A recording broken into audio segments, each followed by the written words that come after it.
पूर्वी जेव्हा बासुंदी, रबडी, रसमलाई एवढं कॉमन नव्हतं किंवा सारखं सारखं आणलं जायचं नाही घरी, तेव्हा कोण पाहुणा आला किंवा काय स्वीट डिश बनवायची तर ही रेसिपी हमखास घरोघरी बनायची. गेल्या एक 10-15 वर्षात मी बघतोय घरातून जणू काय ही रेसिपी गायबच झाली आहे. तर तुम्ही आत्तापर्यंत ओळखलंच असेल आपण काय बनवतोय. तर आपण केळ्याचं शिकरण बनवतोय.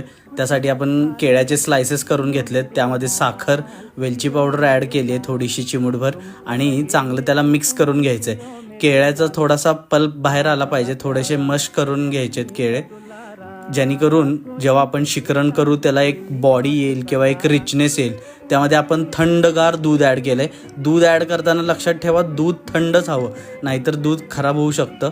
आणि केळे ॲड करून पण एक 15-20 मिनटं किंवा साधारण अर्ध्या तासासाठी फ्रीजमध्ये ठेवायचं आहे. मस्त चिल्ड करून ही रेसिपी एन्जॉय करायची. नक्की ट्राय करा. ज्यांना माहीत नसेल त्यांना फॉरवर्ड करा, जबरदस्त लागते.